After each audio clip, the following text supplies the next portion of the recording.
150 तो सभी बोल रहे हैं आना है साथ में, पर 100 आएंगे ऐसे हम लोग अज़म किए हैं। तो उनको हमने उनका जो इंजीनियरिंग का एप्रॉन होता है वो वेयर करने के लिए रिक्वेस्ट की है। इंशाअल्लाह ताला स्टूडेंट भी की तादाद भी समीर सर भी देखेंगे, इंशाअल्लाह ज्यादा ही रहेंगी। बात पहुंचाइए करमाड़ का राजीव गांधी कॉलेज से 3 गाड़ियां हमारे साथ चल रही है। उसी के साथ साथ अब्दुर्रहमान भाई ने जो कोचिंग क्लासेस बताया वहाँ का स्टाफ हमारे साथ चल रहा है। उसी के साथ साथ बाईजीपुरा इंदिरा नगर के जो मैंने आज जैसे ही ये मैसेज डाला कि आज रात में 8:30 बजे मैं मुलाकात करने आ रहा हूँ, तो बहुत सारे नौजवानों के दिलों में ये ख्याल आया होगा कहीं आकर ये तो नहीं बोल रहे कि कैंसिल हो गई या आगे बढ़ गई है। अब पीछे हटने का नहीं है, अब आगे ही जाने का है। मैं सबसे पहले तो आप तमाम लोगों का तहे दिल से शुक्रिया अदा करता हूँ, खासतौर से हमारे शहर और जिला अध्यक्ष समीर साहब, शाहिद साहब और उनके साथ की पूरी टीम जो पिछले 1 महीने से लगातार अलग अलग इलाकों में जाकर छोटी बड़ी कॉर्नर मीटिंग्स लेकर वो लोगों के अंदर एक मैसेज कन्वे करने का काम कर रहे थे। ये बता रहे थे कि आखिर क्यों जरूरी है हमें ये कदम उठाना। और ये बात बिल्कुल सही समीर ने कही है कि एक ऐसा मुद्दा है कि जिसकी वजह से पूरे महाराष्ट्र में मजलिस एक नई ऊर्जा के साथ खड़ी हुई है। हर रोज पूरे महाराष्ट्र में जो मीटिंग्स यहां पर हो रही थी उसी तरह की मीटिंग्स पूरे महाराष्ट्र के अलग अलग जगहों पे हो रही थी। ये बात भी है कि कुछ जगह के ऊपर जितना रिस्पांस मिलना चाहिए था वैसा नहीं, क्योंकि वहां के सदर ही बहुत ज्यादा दिलचस्पी नहीं ले रहे थे। अब अगर ये पार्टी का काम है तो काम सबको करना पड़ेगा, और अगर पार्टी का काम है कोई नहीं करेगा तो उसको घर भी जाना पड़ेगा। ये एक ऐसा काम अपने हाथ में हमने लिए है जिससे हमारा जाती मफाद इसमें कुछ नहीं है। राहुल ने जिस तरह से बताया कि आज हर समाज, हर कम्युनिटी अपने हक के लिए लड़ रही है। वाहिद एक मुसलमान के ताल्लुक से अगर हम बात करें तो अदालत ने महज सिर्फ मुसलमानों को 5% रिजर्वेशन की बात कही है। अदालत का हुक्म है, अदालत ने पूरे कागजात देखने, छानबीन करने के बाद यह फैसला लिया कि मुसलमानों का जो एजुकेशन परसेंटेज है, एक मुस्लिम बच्चा जब तालीम हासिल करने के लिए स्कूल में जाता है तो 10वीं क्लास तक कितने पहुंच पाते हैं, 12वीं तक कितने पहुंच पाते हैं और आखिर ग्रेजुएट कितने होते हैं। आज पूरे महाराष्ट्र के अंदर एक भी मुसलमान IAS ऑफिसर आपको नहीं मिलेगा। हमारा परसेंटेज क्या है देखिए, और क्यों नहीं मिल रहा है, क्योंकि कहीं ना कहीं अगर ये रिजर्वेशन का सहारा हमें मिला होता तो यकीनन इसका फायदा हमारे समाज के लोगों को भी होता, वो भी आगे बढ़ते। हम भी फख्र से कहते हैं कि देखिए ये IAS ऑफिसर है, ये IPS ऑफिसर है, लेकिन ये नहीं हो रहा है। इसलिए नहीं हो रहा है कि हमने अपने अंदर एक ऐसी फितरत बना ली है कि चले हमें क्या करना है, मुझे क्या लेना है। सबसे ज्यादा अगर इस मोमेंट के अंदर कोई आना चाहिए तो वो पढ़े लिखे लोग, वो बड़े घर के लोग जो अपने बच्चों को MBBS कराना चाहते हैं, इंजीनियरिंग कराना चाहते हैं, UPSC में डालना चाहते हैं, लेकिन इस मिशन के अंदर भी आप देखिएगा कि वो सबसे पीछे रहेंगे। ये जितने भी लोग हैं, ये अगर सामने आए हैं तो मैं ये समझता हूं कि इनका खुद का फायदा कम होने वाला है, फायदा उन लोगों का होने वाला है जो कल हमसे ये सवाल करने वाले हैं कि क्यों जा रहे बंबई, क्या होने वाला है। और यही एक ज़हनियत हमारे अंदर पैदा कर दी गई है कि क्या होने वाला है। अरे जब मैदान में उतरेंगे तो अकेला वाहिद एक मुसलमान एमपी औरंगाबाद से चुनकर आता है क्योंकि हम मैदान में उतरे। अब उसी मैदान के अंदर हमें जाने से रोका जा रहा है। आपको मालूम होगा कि 27 तारीख के दिन 27 नवंबर की डेट दी गई थी कि हम मुंबई आना चाहते हैं। हमको यह पहले से ही मालूम था कि इतनी आसानी से वो आने नहीं देंगे, क्योंकि हम उनको उधेड़ने के लिए आ रहे हैं, उनको आईना दिखाने के लिए आ रहे हैं, उनसे कुछ सवाल करने के लिए आ रहे हैं, और वो इतने चुभने वाले सवाल है कि उनके पास शायद कोई जवाब नहीं है। इसीलिए पुलिस ने हमको लेटर दे दिया कि नहीं, कोरोना है, आप नहीं आ सकते। अमरावती में ये हो गया, मालेगांव में ये हो गया, नांदेड़ में ये हो गया। तो जो खराब हुआ तुम वो हमको बता रहे, हमारे औरंगाबाद में तो कुछ नहीं हुआ। हम औरंगाबाद की मिसाल क्यों नहीं दे रहे हैं कि हम औरंगाबाद में कुछ नहीं होने देते हैं, लेकिन कुछ ना कुछ बहाना चाहिए कि हमें रोकने के लिए। वो लेटर जब मिला, हमने खुद ने एक जिम्मेदारी की हैसियत से हमने हमारे कायद बैरिस्टर असदुद्दीन अवैसी साहब के साथ चर्चा की, और उन्होंने भी ये बात मानी कि उस 15 दिन पहले का जो माहौल था उसे देखते हुए अगर कुछ दिन हम आगे बढ़ा देते हैं तो बेहतर रहेगा। हमने फौरन उनके हुक्म की तामीर करते हुए हमने अपनी दूसरी डेट डिक्लेयर करी 11 दिसंबर। अब आपको ये लग रहा होगा कि 11 दिसंबर को भी होने वाला है, नहीं होने वाला है, परमिशन मिलेगी नहीं मिलेगी। हमने पहले भी कहा था और अब भी कह रहे हैं, अगर अदालत का फैसला आ रहा है, अदालत जो किसी भी पुलिस डिपार्टमेंट, किसी भी राजनीतिक पार्टी से बड़ी होती है, और अदालत का हुक्म मानना तुम्हारी जिम्मेदारी होती है। अगर अदालत का हुक्म नहीं मान रहे हैं तो कल हम तुम्हारा भी हुक्म नहीं मानने वाले हैं, हम आने वाले हैं। ये जोश और ये जज्बे के साथ हमको निकलना है। 11 तारीख के दिन असदुद्दीन अवैसी साहब इंशाअल्लाह मुंबई पहुंचेंगे। आज दोपहर में हमने इस पूरे प्रोग्राम के बारे में असद साहब के साथ डिटेल बातचीत की,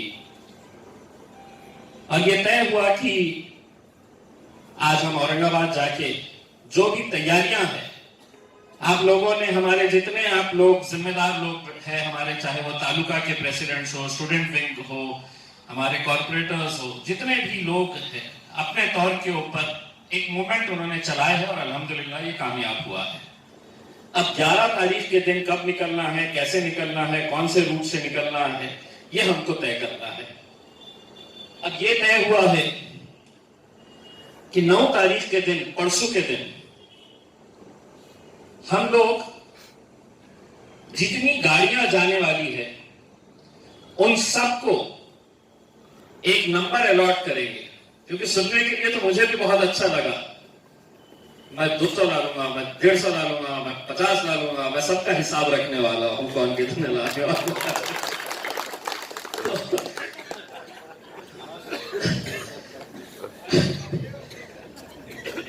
और सिर्फ मैं ही नहीं, रास्ते में कुछ ऐसा सिस्टम लगाया है कि 46 नंबर की गाड़ी नजर नहीं आ रही है, तो हमारे पास ये सिस्टम रहेगा कि 46 नंबर की गाड़ी गंगापुर की है, वैजापुर की है, तो कहां है। तो बोलने से पहले तोल मोल के बोलिएगा कितने लाने वाले हैं। लेकिन हम 9 तारीख के दिन एक सबसे अहम बात, हमने जब ये फैसला लिया कि हम जाएंगे करके, तो हम मजलिसी बोलकर नहीं जा रहे हैं। ये मुद्दा ऐसा है कि हर मुसलमान से ताल्लुक रखता है। वो मुसलमान चाहे कांग्रेस पार्टी में हो, राष्ट्रवादी में हो, समाजवादी पार्टी में हो, या अब तो शिवसेना में भी है, हर एक से ताल्लुक रखता है।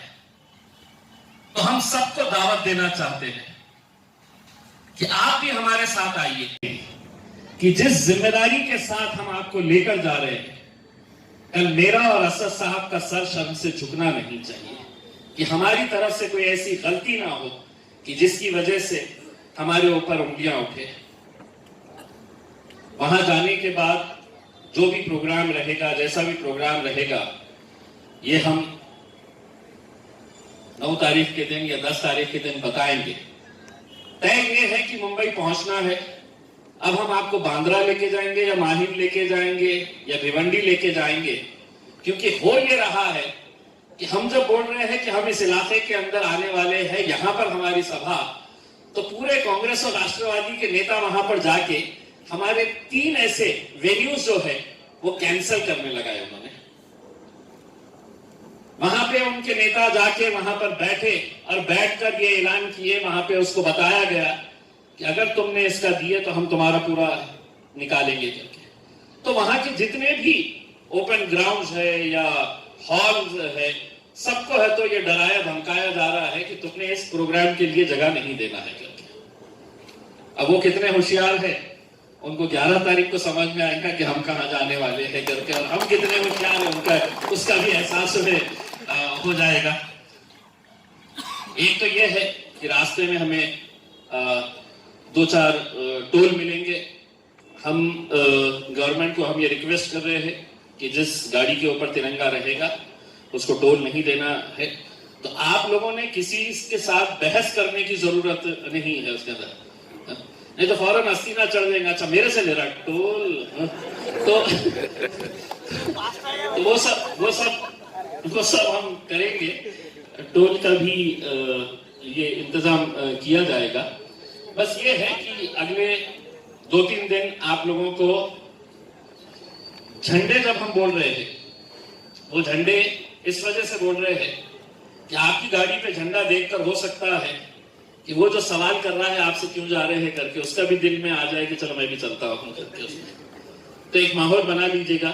आपको झंडे के साथ गाड़ी के पीछे एक पोस्टर लगाना है, वो पोस्टर भी हम बना रहे थे, जिसके ऊपर हम सिर्फ 2 मुद्दे लिख रहे हैं। एक तो ये है कि मुस्लिम रिजर्वेशन, और दूसरा ये है कि वक्फ का प्रोटेक्शन, वक्फ का तहफ़्फ़ुज़। ये हमारे 2 मुद्दे हैं। बाकी और भी जो मुद्दे जो गवर्नमेंट को देने का है वो इतने यहाँ पे लिख नहीं सकते हैं, और उसके ऊपर हम किसी की कोई तस्वीर नहीं लगा रहे हैं। हम एक पोस्टर बना रहे हैं और उसके बाजू जो स्टिकर रहेगा वो आपकी गाड़ी का नंबर का स्टिकर रहेगा। तो ये हमारी तरफ से तैयारियां हैं। बस आप लोगों को जैसा 2019 शहर की वो रात, जब रात भर जागे थे, सुबह जाना है काउंटिंग के लिए, तो वैसा ही समझ के हम ये समझ के चलिएगा कि हम किसी भी सूरत में हम 7 बजे यहां से कूच कर जाएंगे। 6:15 बजे यहां पर फजर जामा मस्जिद में पढ़ेंगे, और यहां से पूरी तैयारियां करके मैक्स टू मैक्स हम 7 बजे यहां से निकल जाए। अब ये कितनी तकलीफ का मामला है। सुबह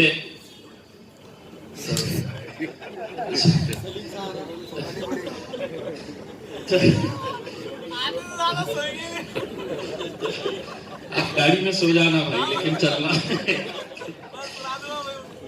तो ये है। कोशिश ये रहेगी कि एक तो अगर बड़े गाड़ियों की अगर जरूरत रहती है, अगर कोई बच्चे रह जाते हैं जिनकी ख्वाहिश है कि मुझे आना है लेकिन उनके लिए गाड़ी नहीं है, तो एक 2-4 गाड़ियों का वैसा भी इंतजाम किया जाए, जिसके अंदर बड़ी गाड़ियों को भी रख के जो बच्चे गाड़ी के अंदर एडजस्ट नहीं होते हैं वो इंशाल्लाह उनको दूसरी बड़ी गाड़ियों के अंदर भी एडजस्ट करने के लिए इंशाल्लाह कोशिश करेंगे।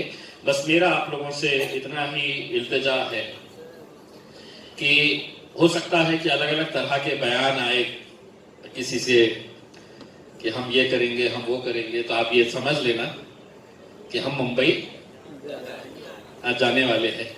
बस आप लोगों से यही उम्मीद है कि इंशाल्लाह इस मुहिम को कामयाब बनाइएगा, क्योंकि अब रिजर्वेशन का जो मामला है, वक्फ बोर्ड का जो मामला है, हमारे वक्फ की ज़मीनों के तहफ़्फ़ुज़ का जो मामला है, उसे देखते हुए अगर इसकी लड़ाई अगर नहीं लड़ेंगे तो शायद आगे कौन लड़ेगा मुझे पता नहीं है।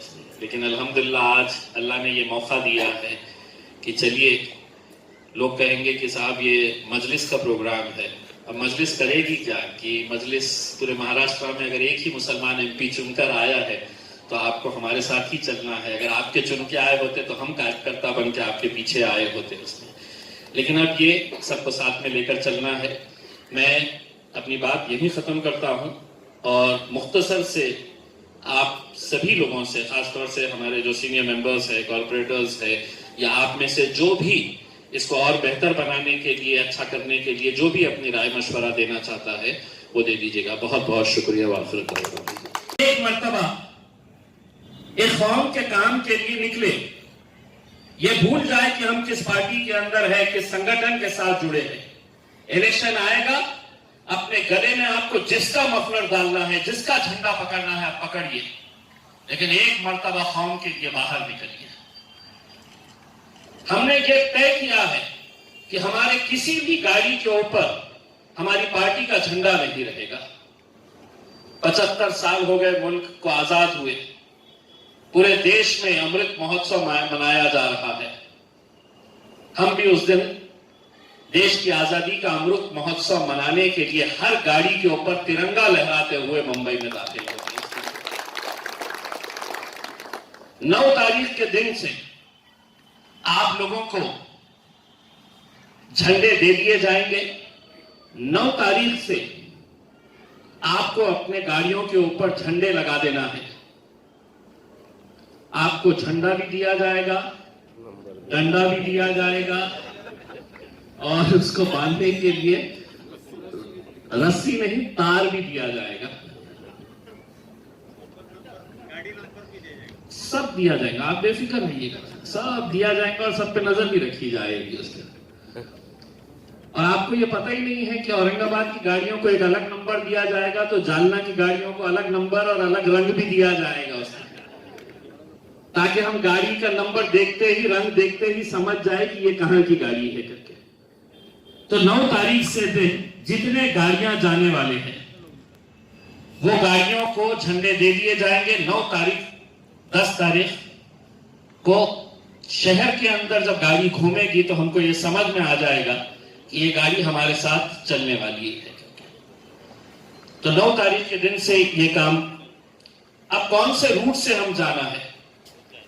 अब इतना बड़ा काफिला जब जाएगा गाड़ियों का, तो अगर मुंबई पहुंचने के लिए 8 घंटे लगते हैं, 9 घंटे लगते हैं, 10 घंटे लगते हैं, तो हमको कम से कम एक 4-5 घंटे और एक्स्ट्रा इसके अंदर काउंट करना है। क्योंकि इतनी सारी गाड़ियां जब जाएगी तो हमको अपना भी एक स्पीड के हिसाब से, हमको डिसिप्लिन के हिसाब से, शेख अहमद साहब ने बिल्कुल सही बात कही है कि हम इसमें ऐसी कोई हरकत ना करें कि जिसकी वजह से कल हमारे ऊपर उंगलियां उठे और जिसकी वजह से हमें शर्मिंदा होकर अपना सर नीचे झुकाना पड़े। एक अच्छे काम के लिए जा रहे हैं, एक नेक काम के लिए जा रहे हैं। जो जो इंस्ट्रक्शंस आपको दी जा रही है वो इंस्ट्रक्शन के हिसाब से आपको एक लाइन के अंदर फॉलो करते हुए जाना है। हमने ये तय किया है कि औरंगाबाद से जितनी भी गाड़ियां जाएगी उसमें औरंगाबाद के तो रहेंगे, लेकिन कई ऐसे जिलों की गाड़ियां हैं जो हमारे साथ ही चलना चाह रहे हैं। अब वो एक रात पहले यहां पर आ जाएंगे। जितने भी बाहर की गाड़ियां हैं वो सभी गाड़ियों को हम आमखास मैदान के अंदर पार्क करवा देंगे। रात में उनके रहने का इंतजाम हमारे महाराष्ट्र के वर्किंग प्रेसिडेंट जनाब गफ्फार खादरी साहब ने कहा है कि उनके जितने स्कूल्स है उसका इस्तेमाल कर ले, तो बाहर के जितने भी लोग आएंगे उनको इंशाल्लाह हम मौलाना आजाद स्कूल के अंदर रखेंगे। उनके रात के खाने का इंतजाम वहीं पे किया जाएगा, उनके सोने का इंतजाम वहीं पे किया जाएगा। दूसरे दिन सभी फजर की नमाज पढ़ेंगे और हम सब जितनी गाड़ियां हैं सब आम खास मैदान के अंदर एक सिस्टम के तहत उसको है तो पहले पार्क किया जाएगा और पार्किंग के हिसाब से फिर आपको गाड़ियां निकाल के हम वाया पुणे जाना चाह रहे हैं। यहां से क्योंकि नासिक धुलिया से जितनी गाड़ियां आ रही है वो गाड़ियां जो यवतमाल, अकोला, अमरावती की भी जो गाड़ियां आ रही है वो उन्हीं की तरफ से आ रही है। तो एक काफिला उनका वहां से निकलेगा और हम लोग वाया पूना से होते हुए जाएंगे। सुबह का नाश्ता आपको अपने घर से करके आना है।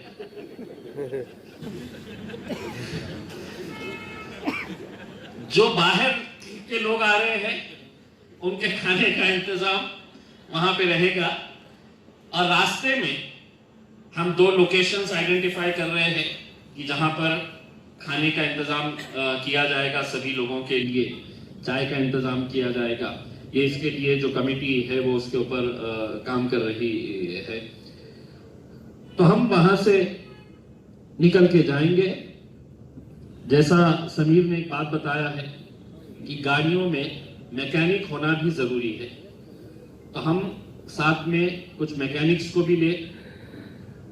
ऐसा नहीं है कि समीर ने ले लिया है मैकेनिक्स, अपने पास के भी कोई जान पहचान वाले जितने भी है, जैसा पंक्चर का एक बहुत अच्छा मुद्दा उठाया है। हमारा ये है कि खुदा न करे किसी की एक गाड़ी रास्ते में खराब हो जाए तो हम उसको वहां पर अकेले छोड़कर जाना नहीं चाहेंगे, हम उसको साथ ले जाना चाहेंगे। और साथ लेके जाने का मतलब यह है कि हम जो भी उसकी गाड़ी अगर पंक्चर हुई है, उसकी गाड़ी अगर खराब हुई है तो फौरन उसके ऊपर काम करके, ताकि उसको ये ना लगे कि मैं तो इतने उससे आया हूं, तो किसी न किसी वजह से अगर रुक गया है तो फौरन उसकी गाड़ी के ऊपर जो भी अटेंड किया जा सकता है। लेकिन शेख अहमद साहब की बात से मैं सहमत हूं कि कोई गाड़ी एक दूसरे को ओवरटेक नहीं करेगी। हो सकता है कि आपकी बहुत बड़ी गाड़ी है और आपके आगे कोई मारुति चल रही है या कोई एक छोटी गाड़ी चल रही है, आपका ये नहीं होना चाहिए कि मैं इसको पीछे छोड़ के मैं आगे निकल जाता हूं करके। ये चीज का ख्याल रखा जाएगा। झंडे जितने भी है वो झंडे हर एक को सेम साइज के झंडे दिए जाएंगे। कुछ झंडे जो है वो बड़े साइज के बनाए जाएंगे ताकि कन्नड़ का तालुका अध्यक्ष कौन सी गाड़ी के अंदर बैठा है वो हम इस बात से अंदाजा लगाएंगे कि जिसके गाड़ी के ऊपर बड़ा झंडा लगा हुआ है वो उस इलाके का जिम्मेदार है।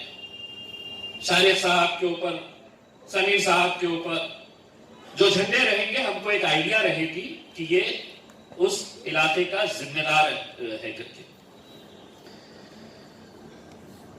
हमारे साथ हम अपने तरफ से हमारी जो 3 एम्बुलेंसेस चलती है, इंशाल्लाह वो तीनों एम्बुलेंसेस हम साथ में लेकर जाएंगे। हम 9 तारीख के दिन हमारा फाइनल जो प्रोग्राम है कि मुंबई में हमको कहां पे मिलना है, कहां हमको जाना है, सभा कहां पे होने वाली है। अभी आपको एक बात ये बता देता हूं कि बहुत ताकत, बहुत कोशिशें हो रही है कि हम मुंबई तक नहीं आना। वो कोशिश उनकी तरफ से हो रही है जो नहीं चाहते कि हम आके उनसे कुछ सवाल करें। तो वो जितनी कोशिश कर रहे हैं कि हम नहीं आना, मैं उससे दुगनी कोशिश करने वाला हूं कि हम वहां पर आना और हर कीमत पे जाना है, हर कीमत के ऊपर जाना है।